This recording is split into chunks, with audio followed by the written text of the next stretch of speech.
My name is Taran Beaty. I am a Senior Drinking Water Program Advisor with the Source Protection Programs branch. Work with Olga and Andy in that branch, and I am here to talk about prescribed instruments. Olga introduced that concept as one of the various types of tools, policy approaches that are available to source protection committees when they're writing their plans. So by the end of this session, you should know, there we go. What prescribed instrument? Oh, that's annoying. I'm just going to click through all of those so that I don't have to think about that anymore. Okay, so first of all, you should know by the end of this what prescribed instruments are.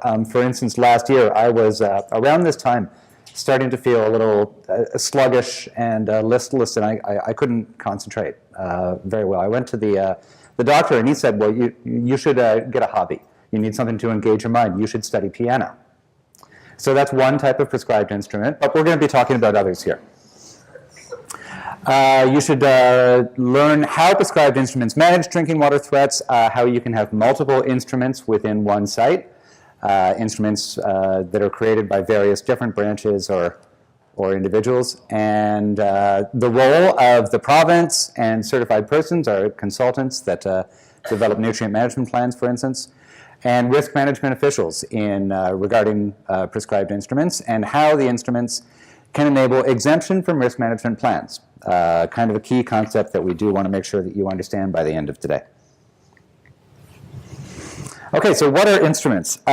Instruments are legal documents issued by different levels of government to manage site-specific activities. So of course you have a overarching piece of legislation like the Nutrient Management Act or the Environmental Protection Act, and you have regulations under that act, and all of those have rules that control activities and things that you can and can't do.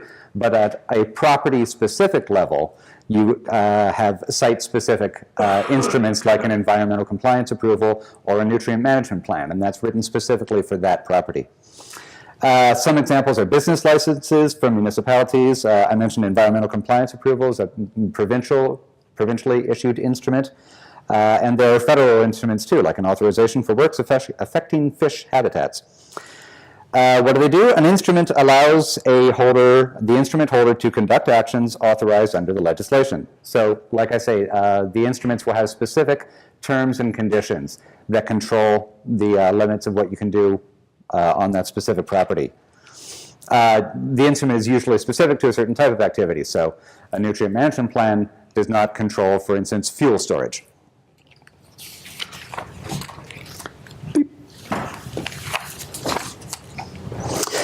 Who issues these instruments? Instruments are issued by the minister or by a delegated person from the ministry, depending on authorizing legislation. But one of the reasons that we're here to talk about this today is that we know that some instruments under the Nutrient Management Act are not issued directly by a ministry. They are in fact created by the consultants, the certified people who draft risk management plans, and in some cases, nutrient management plans, and in some cases, nutrient management strategies to be registered with OMAFRA. And I'll rely on the OMAFRA people, representatives that we have here, to correct me when I say something wrong about. Thank you. Yes, I got a thumbs up. Yes, we'll get you when you're wrong. Now, so certain of these instruments that I've listed have been prescribed for the purposes of the Clean Water Act. So right at the beginning of the regulation, our general regulation, Regulation 287, we list out the instruments, the types of different instruments that are going to be used and enabled to protect drinking water sources. That's what prescribed means, and now you know what a prescribed instrument is. This is a list of all the instruments that are prescribed under the Clean Water Act. So any one of these can be used by a source protection committee when writing a policy to protect drinking water sources. And up here in the top left, we have the Nutrient Management Act instruments, which is one of the reasons that we're here to talk about today. Of course, you also see a list on the right-hand side of the Ministry of the Environment Climate Change issued instruments, and that's our environmental compliance approvals, drinking water works licenses and permits, permits to take water, pesticide permits and renewable energy approvals, and also some instruments issued by the Ministry of Natural Resources. Legal effect of plan policies. So, because the instruments have been prescribed, the source protection committees can choose to point to these instruments as one of the ways that they would like risks to drinking water to be addressed. The Act states that existing and future prescribed instrument decisions must conform with significant drinking water threat policies and plans, and must have regard to other policies and plans, that is, policies for moderate or low drinking water threats. As Olga mentioned before, the committees had to address every significant drinking water threat that could be occurring now or in the future at within their source protection region. They also had the option to write policies to address moderate and low drinking water threats. We're here in Woodstock, so the Thames-Sydenham Region Source Protection Plan is the plan that applies here, and that's one example of a plan that does include policies for moderate and low threats. And then we're pointing to a couple sections of the Clean Water Act that shows where the legal obligation is under the Act to comply with the source protection policies. So any decision to issue, create, or amend a prescribed instrument will need to conform with or have regard to the relevant plan policies. Conform with a significant drinking water threat, you have to do what it says in that source protection plan policy, or have regard to, which means you do have to be aware of the source protection plan policy for a moderate or low threat. Make sure you understand it and have considered it when working on your instrument. The same requirements apply either under Section 39 or Section 43. The only difference there is whether we're talking about establishing a new nutrient management plan or a new environmental compliance approval, or the obligation that we have to look at old ones that have been issued already. So for instance, the Ministry of the Environment has thousands of environmental compliance approvals issued out there, and we have been conducting an exercise over the past 3 years to look through all the ones that we have issued, see if they could be for a property that would, where that activity could be a significant drinking water threat, like a sewage treatment plant, for instance, and then reviewing the instrument and seeing if we need to open it up, update it, and add new terms and conditions to be more protective of drinking water sources. Where are we? Okay. The plan policies can require or recommend, yes, that instruments contain certain terms and conditions.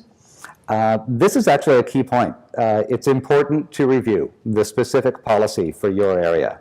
Policies often apply to specific areas. For instance, you can have a policy written that will apply specifically within a WUPA B, Wellhead Protection Area B, where the vulnerability score is 10. There may be a different policy for Wellhead Protection Area A. In fact, usually that's, more often than not, that's a prohibition policy, as in you can't apply agricultural source material within 100 meters of a municipal well. I think actually one of the source protection policies here for the Thames-Sydenham region specifies that a certain type of policy will apply within a nitrate issue contributing area as well. And that's when Olga was looking at the various areas, that's something we wanted to point out. There's both the vulnerability score of the area as well, but also the idea that this particular well may have a problem with nitrate that has to be watched out for. Okay, the person or body responsible for the prescribed instrument may need to amend, remove, revoke, create, or add terms and conditions in the instruments. Again, with most of the instruments that are listed under the Clean Water Act, that person or body responsible is someone working in one of the ministries, in OMAFRA or in Ministry of the Environment, for instance. However, again, we know that the person responsible for creating creating nutrient management plans is our certified persons, consultants under the Nutrient Management Act. The objective of the policies, all policies for significant threats must have the objective of ensuring that that activity either ceases to be a significant drinking water threat if it's an activity that's already happening, or if we're talking about something new that you're going to do and you're writing the instrument to regulate that new activity, make sure that it will not become a significant drinking water threat. And it's the responsibility of the issuing body or person who creates or amends the instrument to ensure that conformity with the plan policies. So that means that it's the responsibility of the ministry to determine what it's going to take to make sure that our environmental compliance approvals are sufficiently addressing a threat activity so that it doesn't become a significant drinking water threat. And it's the responsibility of the people creating nutrient management plans to do the same, where there's a significant threat policy that applies. Just a quick slide to focus on some of those instruments under the Nutrient Management Act. And the point here is that I'm trying to show how these instruments connect to prescribed drinking water threats under the Clean Water Act. Olga in her slide had that nice table showing all the various different 22 prescribed drinking water threats and how they're broken down and grouped into different areas. So nutrient management strategies will regulate storage of agricultural source material, establishment and operation of anaerobic digestion facilities, outdoor confinement areas, and livestock yards. Grazing and pasturing of livestock, application of agricultural source material, storage of agricultural source material. These are all prescribed threats under the Clean Water Act. Nutrient management plans deal with land application of agricultural source material and also can control application of commercial fertilizer. And non-agricultural source material plans, of course, deal with land application of non-agricultural source material. All of those are threats under the Clean Water Act, and that's why there's that connection between the policies and the instruments. Oh, I'm on the wrong page here. Multiple threats. Oh, okay. So again, as Olga pointed out, there are 22 prescribed threats. There's a lot of different types of activities that can present a threat to drinking water sources. And there are different instruments and different types of policies that can apply to those plans. So it's possible to have multiple activities addressed by different instruments on one property. Some of the policy approaches, in fact, I'll say most of the source protection plans do rely on a mix of policy approaches. So we want this threat to be addressed both through the nutrient management plan and through a risk management plan and through other education and outreach incentives. It's a combination of these factors that add up to making sure that the drinking water threat is addressed. Also, we know that, of course, there are, as I understand, many plans that are phased in under the Nutrient Management Act and therefore have nutrient management plans or strategies in effect, and then other farms that aren't. Where there isn't, as we said, the Clean Water Act is intended to fill that gap by empowering risk management officials to negotiate local risk management plans with the farmer.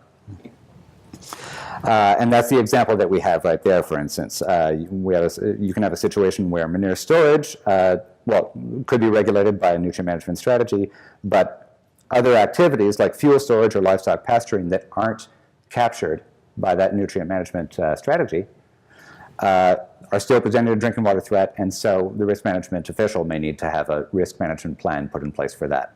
So you have that one farmer who actually is dealing with two different people, has two different documents in hand to make sure that those risks are addressed. And again, making this point that it is the responsibility of the person or ministry or director or consultant creating or amending the instrument to ensure that it addresses the drinking water threat activity that that instrument is controlling. Okay, so the roles and responsibilities. The source protection committees and authorities, they wrote the source protection plans, so they made the decisions of where they're going to rely on prescribed instruments, where they're going to rely on risk management plans, where they're going to rely on education and outreach. That particular combination is local to each committee. The provincial government provides guidance on instrument authority. When we are issuing an instrument, like an environmental compliance approval, it's our responsibility to make sure that that instrument is conforming to the plan, the source protection plan policy, and also oversees compliance with provincial instruments. And Lisa Ross will actually have a little bit to say about that later on as she explains the role of agricultural environmental officers. Instrument holder, the job of the person subject to the instrument is to do what the instrument says. and operate within those terms and conditions. And risk management officials, and we're fortunate to hear from Mary Lynn later on today, who has that task. They negotiate risk management plans for local threat activities, and they also need to understand the role of instruments on a property. Okay, this is a important concept that I want to make sure that we do cover off.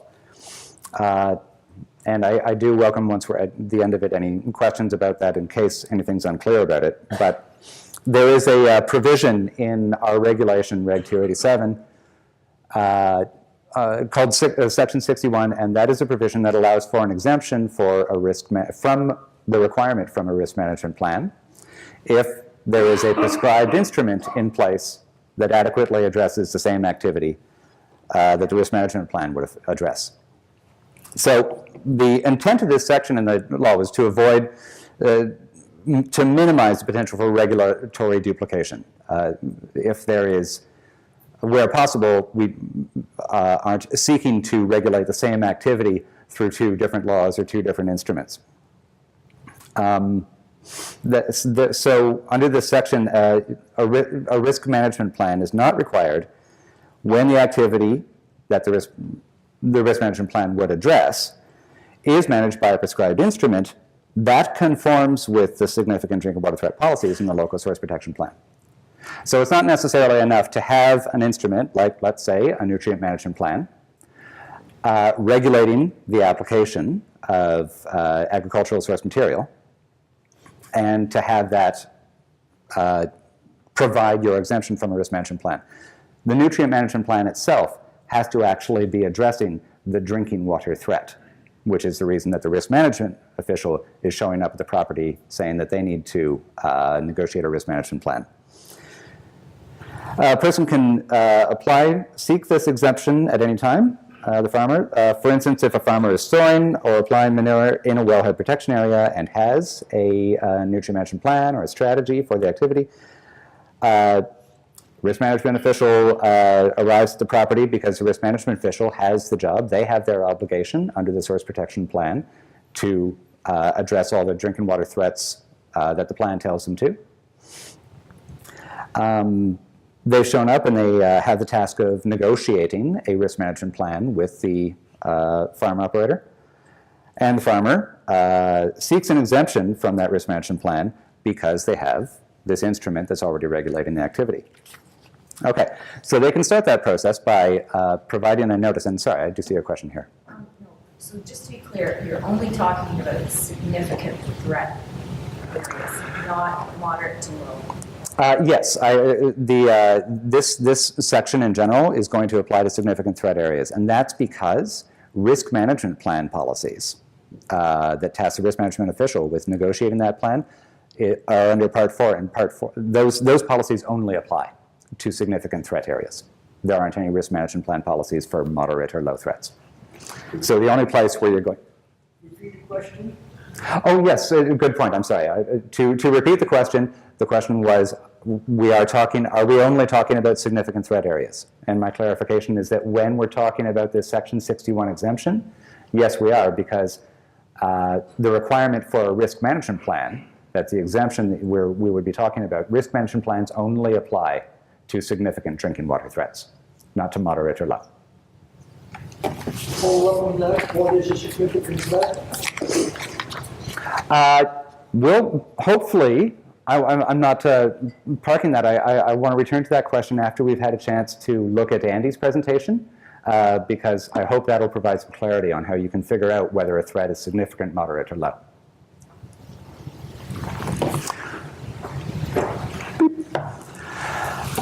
Okay, so there's a number of notification requirements in here. The risk management officials have all been trained on these notification requirements, so they may be able to help explain them as well when they're, yes? 5 minutes. 5 minutes? Yeah, sure, I'll make it.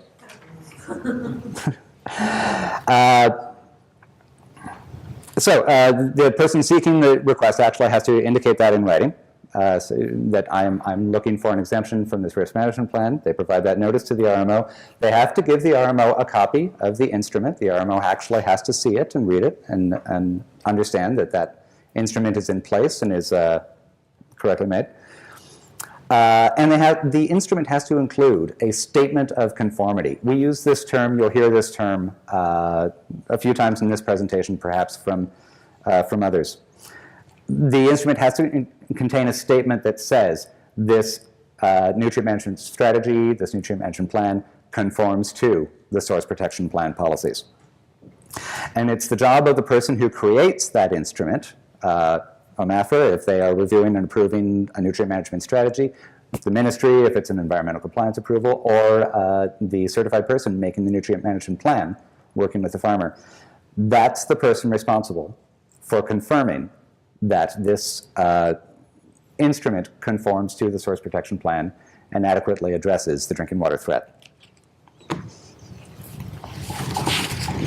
Now, I have this point down here at the bottom that it's their responsibility, not the RMO. The RMO does not have the job of making that confirmation.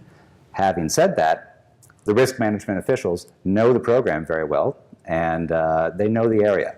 So it's always a good idea to consult with them if you have questions about what would be appropriate or what sort of requirements they would be looking for in a risk management plan for the same threat. Okay, so it may often be the case that the nutrient management plan, for instance, has not been revised or updated yet. The risk management official shows up and says we need to negotiate a risk management plan, and the farmer understandably says, I thought I was already dealing with this activity through my nutrient management plan. And it may be the case that the activity is being addressed like that, but the nutrient management plan, when it was first drawn up, happened before, without perhaps knowing about the requirements in the source protection plan, maybe even before the source protection plan was approved. So it doesn't actually explicitly address the threat to drinking water from application of agricultural source material. That's why it's important to revisit that plan and amend it. So the farmer may be indicating to the risk management official that they have a strategy, they have a plan in place, they are seeking an exemption from this requirement to have a risk management plan. They can give that notice to the risk management official. The official will say, okay, but you need to review and update the plan, and then I need to see a copy of it that includes this statement of conformity. And they'll give you a timeline to do that within X number of weeks or months.